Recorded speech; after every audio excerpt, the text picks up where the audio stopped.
performance of this facility here. We've been working with Tomago, with Rio Tinto, of course, as well. I had contact with Simon Trott overnight again.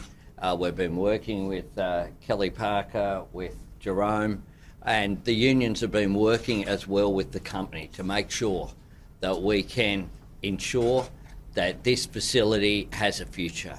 This is so important for our national interest as well. It's important we as a nation continue to make things here, and the program that we've been working on to ensure that long-term future by giving security going forward beyond 2028, particularly using clean energy, is something that my ministers, Ayres and Bowen, have been working on. It's something we've been working constructively with the New South Wales government on as well. I had a discussion with Premier Minns just yesterday, again, working these issues through, and we'll be working through over the coming weeks to make sure that the arrangements are finalised, to make sure that we have a future here. Now, what this is about is people like this bloke here, Gary Fleming, who will speak to you next. Gary's worked here for 33 years, providing a good, secure job, providing an income for his family, making a difference as well, that sense of pride that comes from knowing that the work that you do is in Australia's national interest as well. Aluminium, we know, is a key product in so much of what Australia needs going forward. And as Meryl said, one of the things that was apparent during COVID was we can't be just at the end of supply chains. We need to be more resilient as a national economy, and we need to make sure that we do make more things here. I do want to as well pay tribute to Kelly Parker here. Kelly and I have worked together very closely. We have been here, I don't know how many times I've been here, at Gladstone, at other facilities right around Australia as well. And so to Kelly, who will be moving on, I'm sure, to an even bigger future in coming period, I say thank you for the constructive way in which you've engaged with the government, and going back a while, of course, with the government, then opposition, then government as well. As Infrastructure Minister, I had a lot to do with Rio up in Gladstone in particular, more than a decade ago. So those relationships are important. But we're going to hear from Gary about why today is so important. Thanks, Gary. Thank you. All right, I guess for us here, my time here, this means a lot to the young people here for me. Okay, this gives them the jobs that they want and they want to keep, and for this plant to keep going, which is important. It's a very good plant, and the people in this plant work hard every day and every night. It's 365, 24/7. Make no mistake, that doesn't happen on its own. It takes a good lot of people to do that. And those people out there on the floor day and night, they do a good job of it. Thanks to the management team also, Jerome, Andrew Newman and Kelly. They've provided that for us to be able to keep moving forward. And don't underestimate what that's doing for the Hunter right now. There's been a lot of talk, which you should know, about the ripple effect this could have if this was the opposite to what we're seeing here saying today. So it's a very good day for Tomago Aluminium, and thank you to Jerome and Andrew, but thank you to the government that we're going to have a future, and we're going to keep making that 600,000 tonne of aluminium a year, and give the young people further jobs. And one day, I'll probably leave here, but leave it all to them, and it'll be theirs to run and there to take a hold of and do what they want with it, but keep it going. So thanks again, and Meryl, Prime Minister, thank you, Tim. It's a good day. So happy days, guys. It'll be good.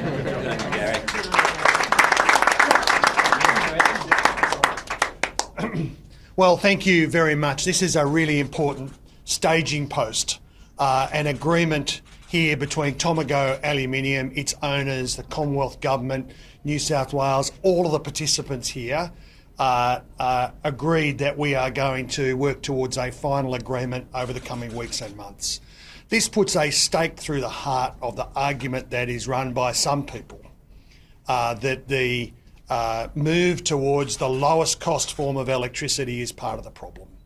This deal will underwrite the development of more electricity, more generation, more storage, more transmission to deliver for this facility, but also to deliver lower costs for households and business.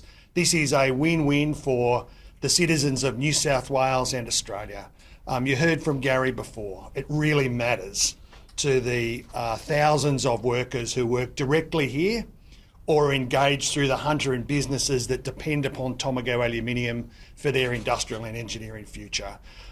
We have got, and I am very focused on, the work over the coming weeks and months to wrap this agreement up to deliver a long-term power purchasing agreement for Tomago aluminium that will see the company invest more in capability, in plant and equipment.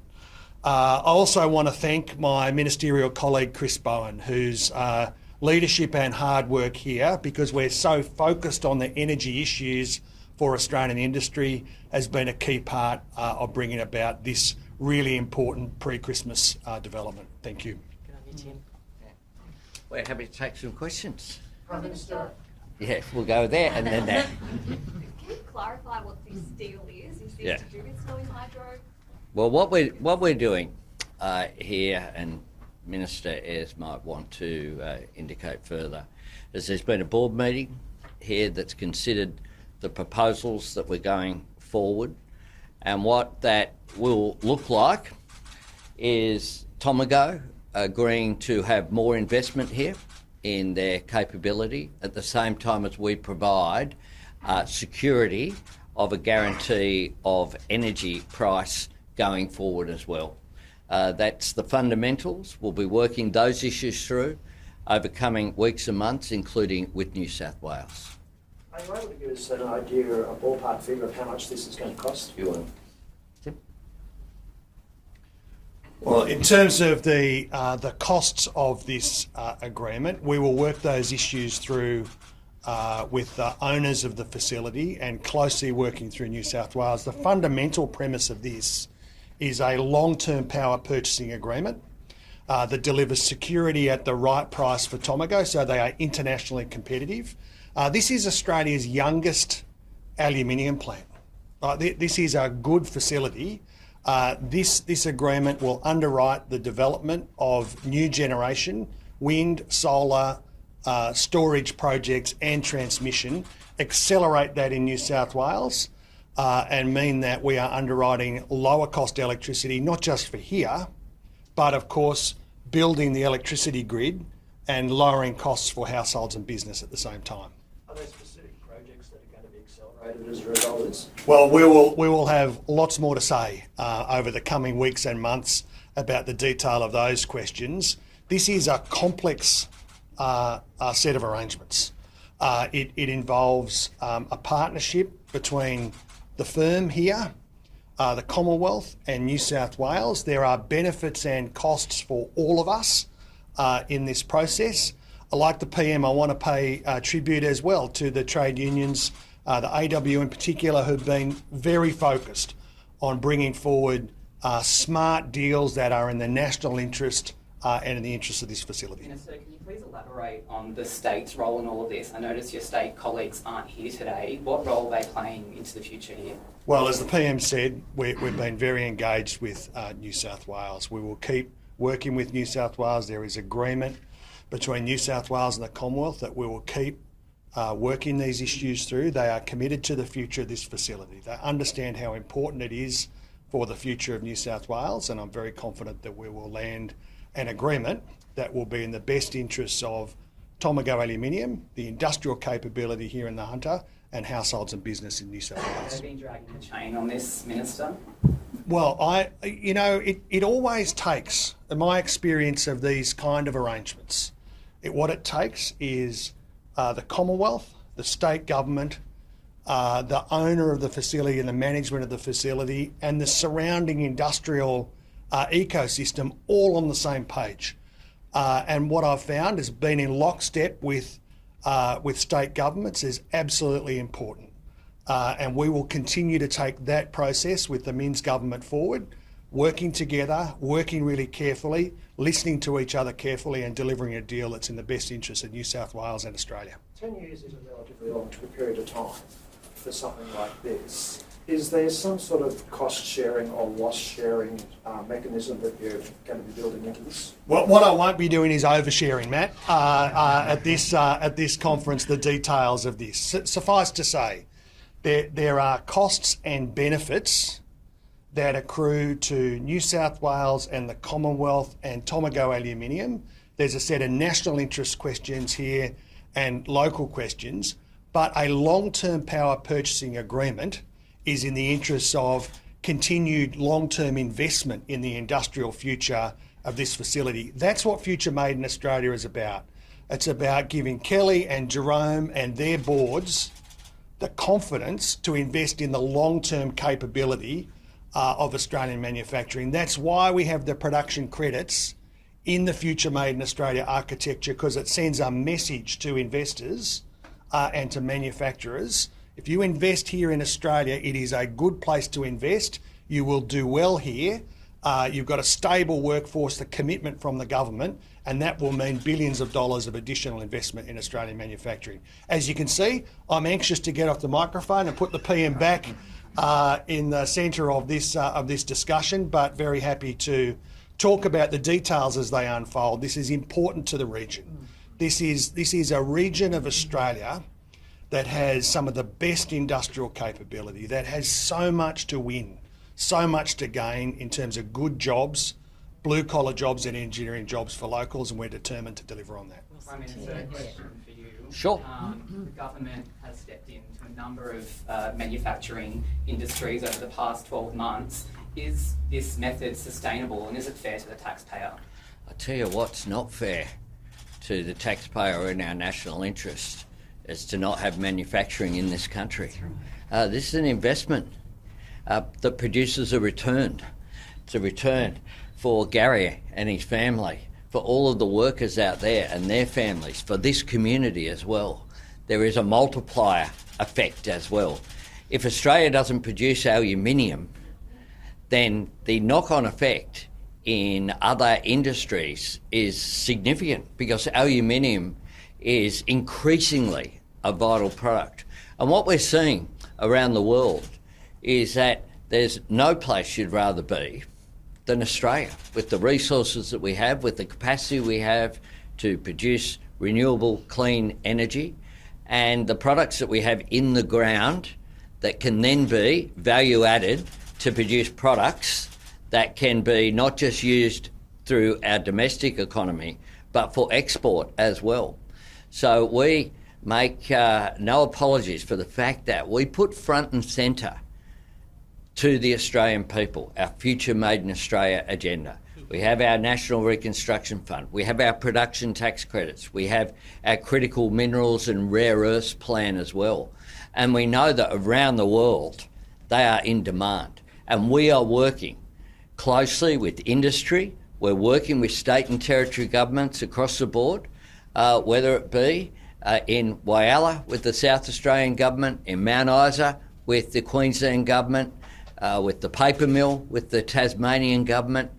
Here in New South Wales, we'll be working through with the New South Wales government. The future of this facility is so important. PM, will Snowy Hydro form part of this future investment? Well, we'll go through all of the details, as Tim has said. We're working those issues through. And one of the pluses that we have is the capacity to produce renewable energy and to do so in a way that provides security going forward. Prime Minister, Tomago Aluminium has been talking about the impact of increasing electricity costs for some years now. We know that it's gone to the market trying to secure a deal. It hasn't been able to do that. Was the government quietly hoping that this issue would just sort itself out without having to require government intervention?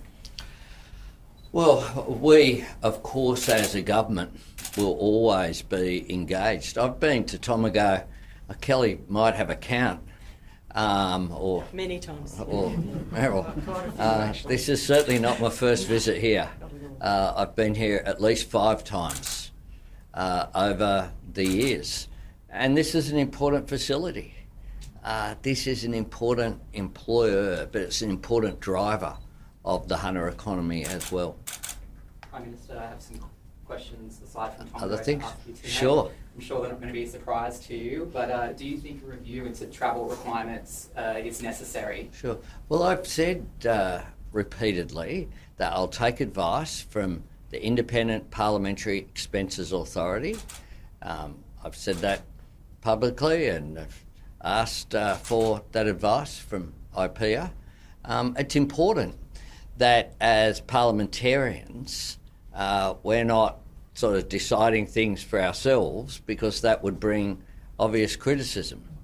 And I've seen some of the commentary that doesn't seems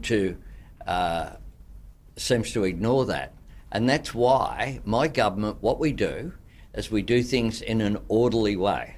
I've asked IPEA for advice. At least 2 members of Parliament have referred themselves for the details of their audit. But in addition to that, I've said to IPEA, please give us some advice, and we'll take that on board. And when that advice is received, we'll make a decision in the usual way. But it's important to get that advice. IPEA says that questions about legislative review are not for them, and it's for the Finance Department. So who's responsible here? Well, IPEA are the Independent Parliamentary Expenses Authority. They work, of course, with the Finance Department and the REM Tribunal. There's a whole map of the bureaucracy, but IPEA are the people who oversee and manage these issues, and I've asked the head of IPEA for advice. And when did you ask for that advice? I've done it publicly at multiple press conferences. If you go back and have a look at it, I've said repeatedly in every day when I've been asked about this, whether it's here with this, whether it be the social media ban that came into effect on Wednesday, significant reform that I note someone said to me today would be regarded as significant when people look back at it, as now we look back on John Howard's decision on gun laws. This is about safety of our children going forward. Hey, just another question to do with the Hunter here, aside from Tomago. Would you be open to giving a speed rail the green light? Well, we have high-speed rail. I'm an enthusiast. You know, you're pushing against an open door here when it comes to high-speed rail. I am unashamedly an infrastructure nerd, and particularly when it comes to rail. That's why I came here on January 1 in Newcastle at the beautiful surf club there at Cooks Hill, at Cooks Hill in January 2022. It was the first commitment I made during that election year. And so what we've done is we've established the authority, they're doing the work going forward, and Catherine King, my minister, has continued to work with the authority on that. Prime Minister, I may be flogging a dead horse here, but can you please confirm and clarify what day did you ask IPEA for advice? I ask all the time, publicly. When did you reach out to them specifically? Is there a date at the time? I reach out publicly all the time. Okay, and can I ask you a question? We're here in the Hunter, we're talking about energy. Where are we at with the Hunter offshore wind farm here? We know the partner pulled out earlier this year. Yes. You know, what's the message? What's the update? That's a question for Minister Bowen. Are you confident it'll go ahead? That's a question for Minister Bowen. Hey, just a final question. Just Sure. regarding Tomago, I just wanted to clarify, just for a worker's perspective, it sounds like this is a bit of an agreement to reach an agreement. What's your message to workers? Are their jobs secure? My message to workers is we've got your back. And we know that there was an announcement some time ago here that questioned what was going to happen here, whether it would exist beyond 2028. What we're saying is we're committed to making sure that that happens. The company's committed to making sure that that happens as well. We're working these issues through with New South Wales. And, you know, my message to workers is we've got your back. Thank you.